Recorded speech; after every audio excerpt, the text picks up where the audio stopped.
So today's recipe, we're going to start off with pan drippings from turkey or chicken, and you're going to add in about the amount of the pan drippings for flour. So I begin to combine both of these together, and this is over medium, high heat, as I want to toast the flour.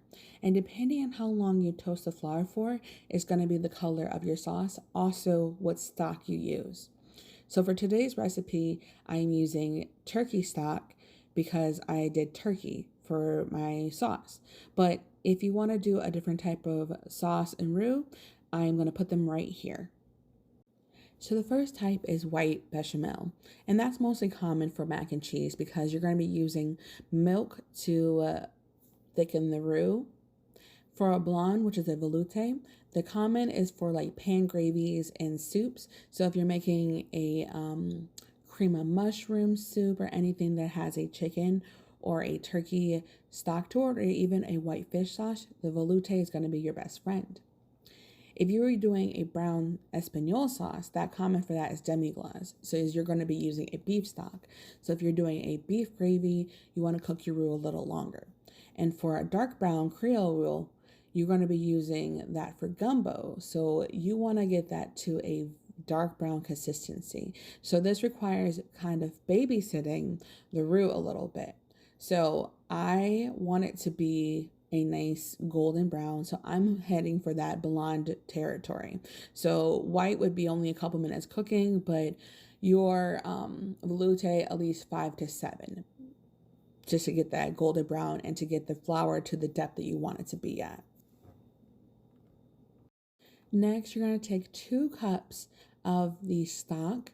So I had this from the turkey. I roasted the turkey for about 4 hours, so this beautiful golden stock came from it. On the turkey, I did a lot of butter, so I know that there's just rich flavor in with the sauce here. So we're going to go ahead and incorporate that, and you're going to continue to have it on medium-high to high heat because you want it to get to a bubble.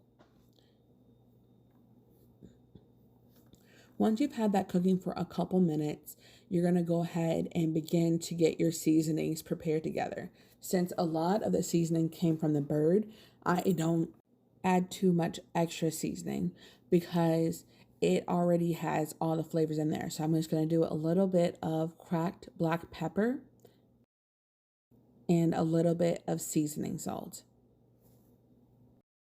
After a final whisk of the gravy, we're going to let that bubble down a little longer. And you can test on how thick your gravy is going to be by using the back of a spoon. So I want my gravy to be a little bit thinner because I want it to have just almost a glaze kind of consistency. So I pick up the back of the spoon, tap, let the excess drip off, and then swipe my finger across. Of course, blow on it though, but I have no fingerprints anymore. And I roasted the bird. I did a homemade mashed potato, which I might do a video for it. Let me know in the comments if you want me to do that. And then I also did homemade cornbread. So I got everything plated. This plate is for my husband. He's been waiting so patiently for me to be done with dinner, and I'm going to give him a little gravy. Maybe a little bit more gravy. That's right. That is perfect. Now, see you in the next video. Enjoy your dinner.